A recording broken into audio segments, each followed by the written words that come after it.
great event. And we've had several of these, and we have one coming up on the end of the month as well on the 30th. So next Tuesday night, we'll talk about the Hello Girls and women in the Army and women veterans. Also want to thank Simone Leandra out there, who's just done a great job, does a phenomenal job for us, as well as Chardonnay Ishmael, who does a lot of the technical support. By introduction, I am Keith June. I'm the chair of the Veterans Alumni Council. The Veterans Alumni Council is a university alumni affinity group, and we work with veterans on veterans issues and help to better serve the veterans community. Just a fantastic organization. If you'd like to get involved, you can do so on the alumni website. So I would encourage you to be involved. I'd also like to mention our Salute to Service Scholarship that we plan to award our first recipient in the fall, but the Salute to Service Scholarship is a scholarship that the Veterans Alumni Council has established to support veterans. It is endowed. We are still doing fundraising. In fact, that is probably our #1 priority right now. So we are still doing fundraising. If you'd like to contribute to that, you can do so on the alumni webpage as well. A couple other things, and I think we are all aware that the South Carolina women won the first game in the NCAA basketball tournament yesterday. I think it was Coach Staley's 500th win, I think. So I want to congratulate her, just a phenomenal person, phenomenal coach, and want to continue to support the Gamecock women as they play tomorrow. I think it's 4 o'clock. They play Oregon State. And with that, I will introduce our guest speaker, our guest tonight, Mr. Tim Pops Frisby. Again, walk on to the University of South Carolina football team. Retired soldier, airborne ranger, served in the 82nd Airborne Division. And Tim, you get the Be All You Can Be award for the lifetime for what you did in terms of walking on to the football team. But hey, I'll just start out with tell us a little bit about yourself, where you're from, and what inspired you to join the Army. What inspired you to be a Gamecock? Absolutely, and thanks to Simone Keller and obviously yourself for inviting me on this forum, which is great to speak with not only USC alumni but soldiers, here nationally and globally. So thank you again for the invite. As far as myself, I was born and raised in Allentown, Pennsylvania, which is a city that lies about halfway between New York City and Philadelphia, almost halfway. So we had the best of both worlds as far as from Philly and New York. And I attended high school there and played. I was a multiple sport athlete growing up, played football, basketball, baseball, whatever. Back then, you played throughout the seasons. So played multiple sports. And, when I was finished with my high school career, I was recruited as a point guard to Tennessee State University. And at that time, a little too far from home for me. So I figured, you know what? I had some influences in the neighborhood that had been military. I had some family members that had been military. So I said, let me get some maturity under my belt. Let me get, some type of, leadership skills under my belt and do a 3-year career and see how it turns out. And then I can go back to college. So, a 3-year career turned into another enlistment, took me all over the world in the military. And, and the rest from there is kind of history. Do you want me to go into particulars as far as how I got into University of South Carolina? And yeah, well, just one thing up front there, we have you can ask questions of Tim, and if you want to talk about some of your memories of the Gamecocks or Tim when he was playing, but yeah, please talk about your military career and some of the things you did in the Army. Absolutely. Well, I started off my military career, and it's very interesting because Fort Jackson happened to be my first military assignment when I came in. So as I'm coming in from the airport, I see, back then we took buses that came in from the airport. They picked us up, brought us down. I guess it's not Assembly, but brought us across the bridge, and was Blossom Street. So we came down Blossom Street. You hit the hill. You see Williams-Brice over to your right. You see that it was at that time there was a big collage of George Rogers that was on one of the buildings down there on Blossom. You know, I kind of looked over there and I was like, man, I'd love to play in that stadium one day, you know, being an athlete myself. So that was kind of my first introduction to the Gamecocks. And it kind of fell, it was from 84 to 88, my first assignment here. So it fell into a time when South Carolina was at its peak as far as football. It was Sterling Sharp and all these guys from 80, you know, the Black Magic years. So really kind of fell in love with the Gamecocks, and that's where kind of the love affair kind of started. You know, from Fort Jackson, I went to Germany. I spent 4 years in Germany, came back, and that's when I got into my the airborne assignments. Went to 82nd Airborne Division, in 82nd Airborne Divisions where, you know, I went to Air Assault School, I went to Ranger School, performed obviously multiple airborne operations, and from there, I went to a special assignment up at the Pentagon where I worked with the Secretary of the Army's office at the Pentagon. And from the Pentagon, went back into another airborne role with the 173rd Airborne Brigade and CTAF in Italy. So spent another 4 years in Europe, you know, with airborne operations, doing different things.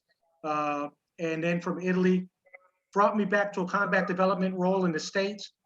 And that's when I had to make the decision, you know, when it was coming up time for me to retire, enrolling back in school, and then deciding that I was going to attempt to, you know, try out for the football team at the University of South Carolina.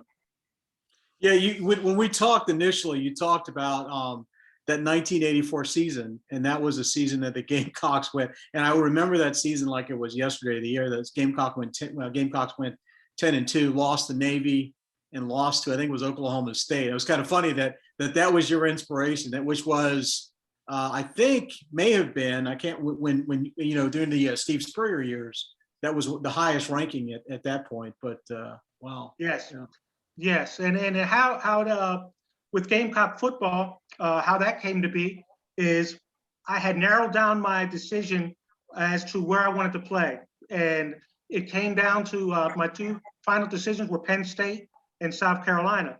Both Joe Paterno at the time and Lou Holtz had offered me an opportunity to come to the walk-on tryouts and try out, and so I figured, me being here in South Carolina, it was kind of destined, determined, you know, that this is where I should be.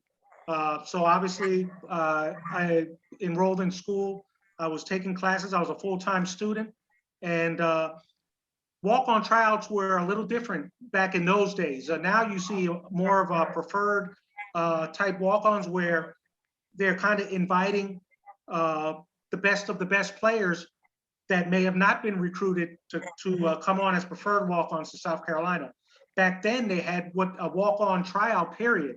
So they had about, you don't know it at the time, but they had about 8 walk-on slots. Well, about 50 to 60 people showed up for the walk-on tryouts. So at that point, you have about 3 hours. They bring you in, break you down into position groups, and you perform for all the coaches. And so you have about a 3-hour window where they're going to decide whether they want to invite you back or not. So you go through this period, this walk-on tryout, and then you wait a couple of days for the phone call. So finally, I get a phone call from football office, says, you know, you've been invited to winter workouts, and then during winter workouts is when they evaluate you to determine if you have what it takes, and from there, if you're going to be invited to spring camp. So went through the winter workouts, you know, kind of flowing reports through winter workouts, and was invited back for spring camp. Went through the spring camp with the Gamecocks, and then that's when, you know, I found out I made the team going forward for the next year. So obviously went through almost 2 mini seasons before my first season at South Carolina. So very interesting way leading up to joining the team. Yeah, what in your military career, obviously you were physically fit, you know, what in your military career prepared you for being a walk-on and just, you know, going through that process? Yeah, well, obviously, if you look at the 11 leadership principles, leadership qualities that the military professes, and it's almost all linked to teamwork, self-evaluation, preparing not only yourself but others towards one goal, and not only that, but being a competent, proficient expert in what you do. So I think all these areas prepared me for what I was going to face in college, from academics to the regiment on the athletic field, to working with teammates. The military just prepared me for all that. Whereas that I could concentrate, I could focus, I could plan, and the preparation that the military gave me was just was awesome in going forward in that process. You know, one of the things that we talked about is that you're playing with players that are half your age, and right. Being physically fit's one thing, but taking hits, from players 250, 300 pounds. I mean, what was that? What was that like? Well, I'll tell you, I talked to you earlier about that. It's better to get that out of the way early because, you're going to decide early whether you can take those hits or not. And one of my first plays from scrimmage with the Gamecocks, I told you, I think Coach Holtz had it set up, but we're going in from goal line. We're doing a goal line drill, and he has me run a slant pattern into the end zone. And it's almost a guaranteed collision with a 200-pound safety. And of course, they throw the ball, I catch it, I get hit, and one of the hardest hits I ever got, but I'm able to bounce right back up from it. And from there, you kind of figure, if I could take this, I can pretty much handle anything. So again, military prepared me for that, as far as, hey, you can bounce back from anything and you keep moving forward. Yeah, and is it true that you hold the record for the oldest player in Division I football to catch a pass? Is that right? Yes, I do. And how basically how the records are kept, just like anything else, is based on levels of play. So I'm the oldest BCS, which was the Bowl Championship subdivision, the highest level of football. I'm the oldest player to ever had played in the BCS. Wow. So what did you do after you graduated, and where did your journey take you after the university? Well, after university, obviously, I majored in public relations. I graduated with honors from South Carolina, so I was able to transition to my first role, which was with the Department of Social Services here in South Carolina, and performed my role there with the state as a intake social worker with the Department of Social Services. So I was there for a few years before being tapped by the now current Attorney General, Alan Wilson, to run his military valor program. Now, what valor stands for is Veterans and Active Duty Legal Outreach Program. And what we do is we gather lawyers from around the state. We go to different counties throughout the state, and we hold clinics for veterans and their dependents. And we provide wills, power of attorneys, legal consultation for free at these clinics. And why that's important is because a lot of military members, once they retire or once they get removed from the service or get out of the service, they no longer have access to the JAG office, the Judge Advocate General, who performs these legal services for them. So we do that for free at these ongoing clinics throughout the year. And the Attorney General, who himself is a reservist, started this program a few years ago. And I'm the head of that program for him, kind of the spearhead throughout the state. Yeah. So, and if someone wants to, get assistance from your office, how can they do that? Well, there's if you go to any Google, any search app, you type in SC Valor, SC Valor program, it pulls up the Valor website at the Attorney General's office. And there it gives you multiple links or an intake form. Say you should have a question as far as for legal consultation, or as far as where could I get a will, you fill out that intake form. I'd be glad to call you back, assist you in either linking you up with where you can get that done, or linking you up with one of our ongoing clinics throughout the year. Well, and just going back to sports, you know, and I will, for the record, I follow you on Twitter, and you are not bashful about about almost any topic. So, you know, looking back 14, 15 years ago when you played, how do you think college football has changed? Well, I think it changed from the standpoint where it's really an arms race with the bigger universities, and you see that with our athletic facilities, with the money that's put into it. They even come leaps and bounds since you know, the 15 years I was there. We have that new multi-million-dollar facility over there in Gamecock Park. You just see the surrounding area of the stadium, how it's come up around the Bluff Road area. The academic enrichment for the athletes, the nutritional services that are provided for the athletes, and then as far as the outstanding academic support and scholarship for the athletes, it's just you know, leaps and bounds. It's changed. So and all for the better, for created greater opportunities for students and athletes all around. Yeah, you know, in terms of being a veteran, I mean, to have a goal, you know, when you were growing up, graduating from high school, you served your country for 20 plus years, you know, to continue to be able to do that, that inspiration. I mean, I guess what does that teach you about the military, about, you know, goals, achievements? Mhm. Well, what it teaches you is that, first of all, you know, it's an old adage, but if you, whatever you put your mind to, you can accomplish, as long as you're prepared for the opportunities when they arise. And that's one thing the Army teaches you. Obviously, you practice your skill set, you practice your MOS and your maneuvers, whether you go to the field, whether you're admin or whether you're supply, whether you're infantry, airborne operations, whatever it is, you become a subject matter expert, proficient in your area. So that just goes a long way to getting you ready, you know, for the athletics side of it when I transitioned from the Army, because you're focused. You know what you need to do, and if you're an expert in your field and know how to do that, then you're ready when the opportunity arises. And what was it like? You know, I was a student there, but I was, if you will, a traditional student. I was, you know, young.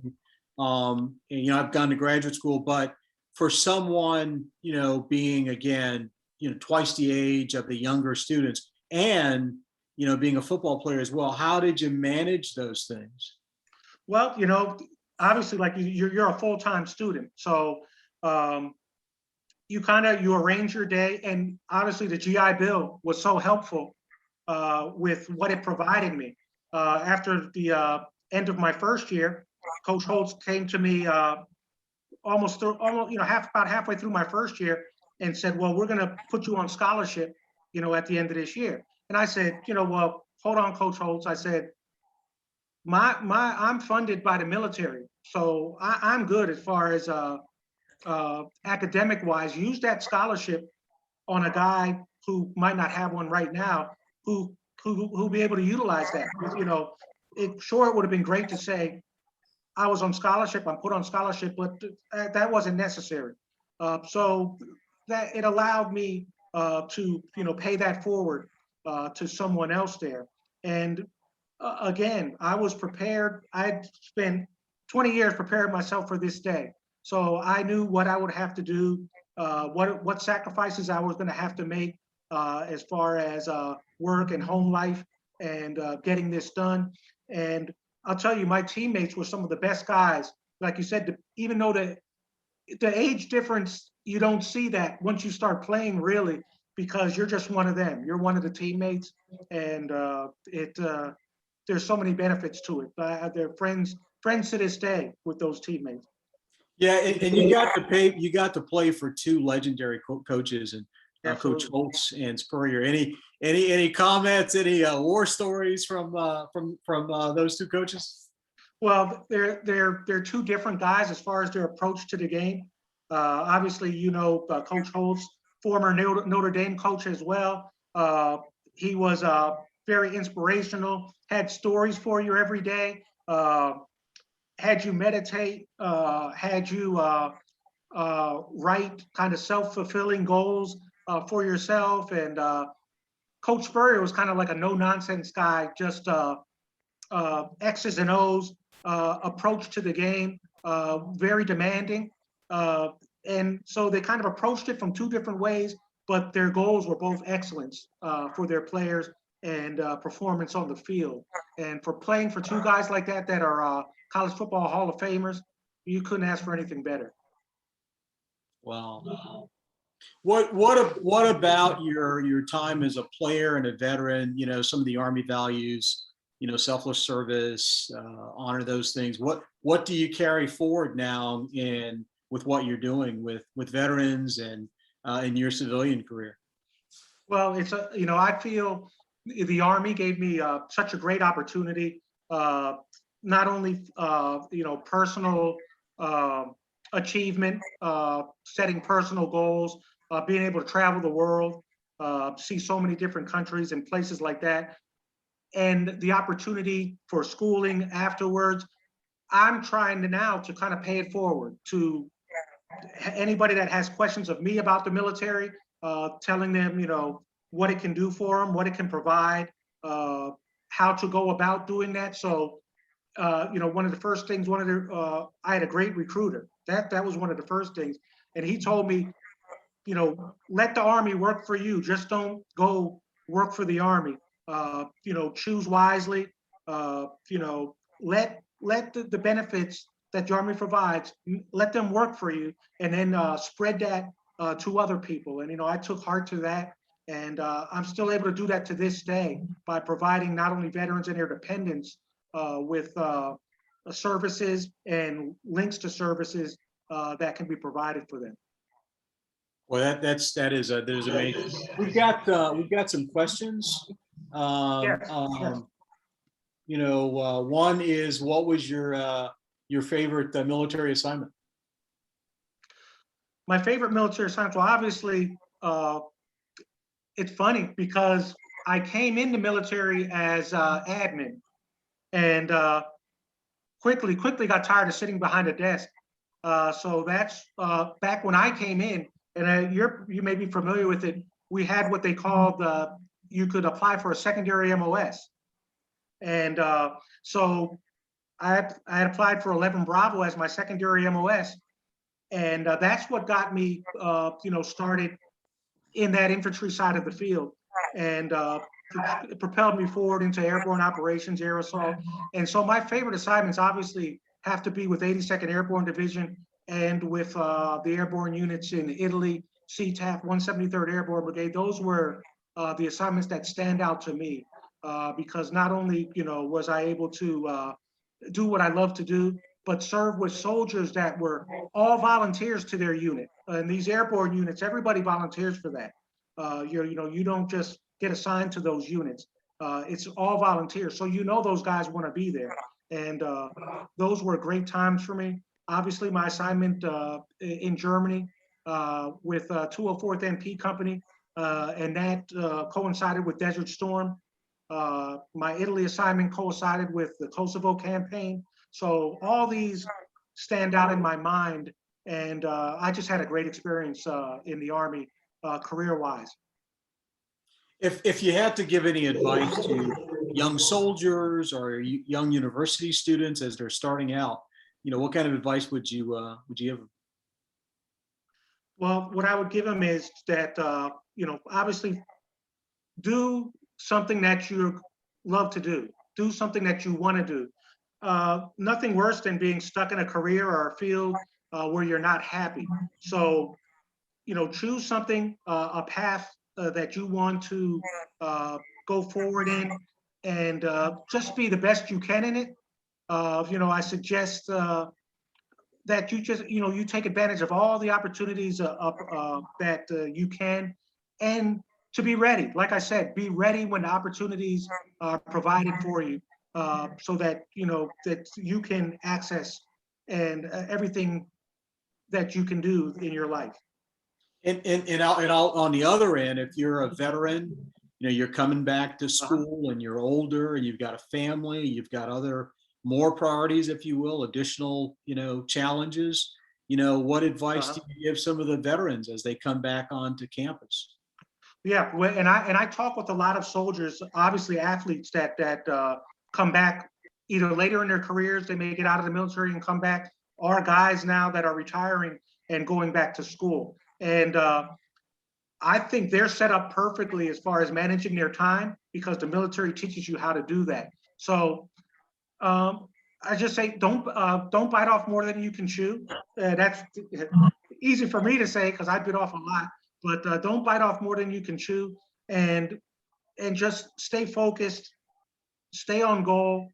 The military has excellent benefits for you, even better now than I had coming out with this what they call a post 9/11 GI Bill, where they're paying books, and not only they're paying housing, they're paying tuition. So everything's there for you.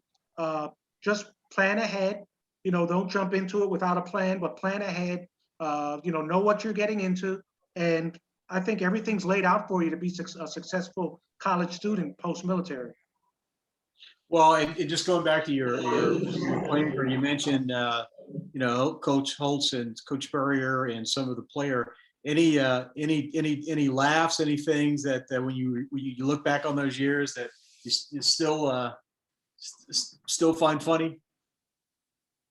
Oh yeah, well, just the interactions with my teammates, because I was more, being the older guy, I was a sounding board for them. So they could kind of talk to me about anything.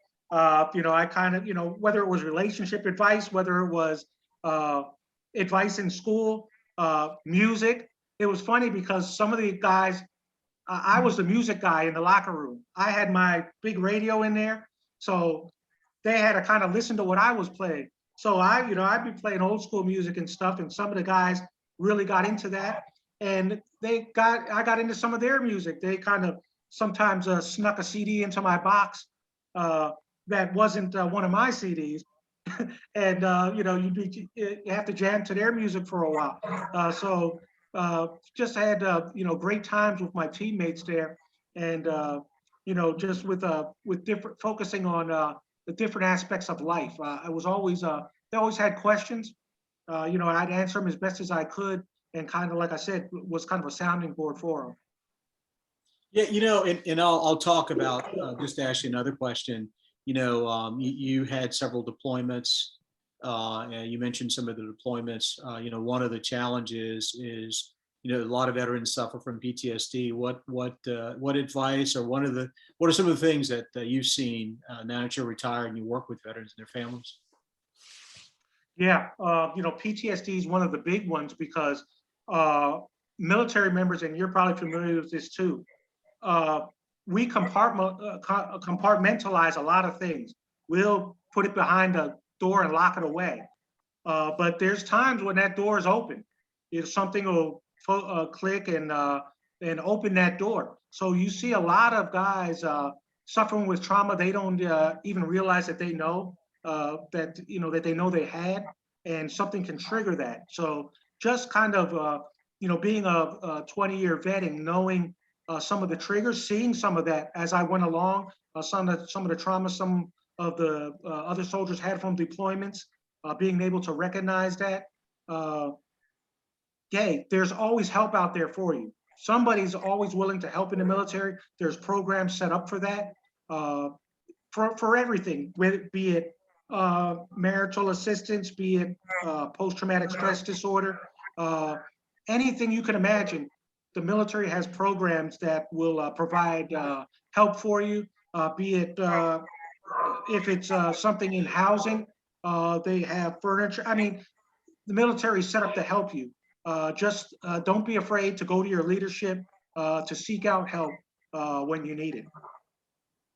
Are you still connected to Gamecock football? Do anything or play any role with the program now? Yes, definitely connected. Matter of fact, on the 22nd of April, which is the second to last spring practice, I'll be speaking with the team. They've asked a certain amount of former players to come back and speak with the team about, something that you've experienced as a Gamecock football player. And again, that is an opportunity for me to share, just like we spoke today, how some of these military principles helped with team principles as far as being a Gamecock and being a Gamecock player. So I'm looking forward to speaking with the team, and then obviously staying in touch with the Alumni Association. There's many functions through the Letterman's Club, the USC Letterman's Club, that we get involved in, alumni games, and a lot of other things they ask us to do, and we're happy to do that as former players. Well, that's outstanding. As I talk to you, I think that you have shattered so many images. I mean, about retirees and about soldiers and football players, and what were some of the things when it's difficult? As I mentioned, my nephew actually played with you when you were on the team, Gerard June, and he the civil engineer has done extremely well. But I think so often we look at football players and we don't realize just how difficult, demanding academically as well as playing that is. Any thoughts, comments about that? Yeah, a lot of people don't realize how the regiment and how regimented it is. From your day consists of a 6 a.m. a lot of times a 6 a.m. lifting session. You go from that, you go to eat, you go to classes. So then you're in classes up until about 2 o'clock. You report to the stadium and you go into team meetings. So you're in team meetings for 2 hours prior to going into your practice, which in my day started about 4 o'clock, 4 or 5 o'clock. You go to practice, you practice till about 6:30, 7 in the evening, and get ready to do that again. So that's a full day, for any student, let alone adding the athletics on top of that. So, and then it's the season. The season runs from January through basically December. So you really only have about 3 or 4 weeks off during the year for a 4-year period while you're playing. So it can get intense, and people, a lot of times they don't realize that and don't realize the demands on the players, but it can be pretty intense. Well, this has just been amazing. Let's see if there's any more questions out there. Hold on. What do you miss about the military? About the military? Well, obviously the camaraderie is one. I stay in touch with guys that are still all over the world, whether they be in Hawaii, Europe now still. You form it really is a brotherhood and sisterhood. You form so many tight bonds because you're together so long, and it's like a team because you're built through the fire.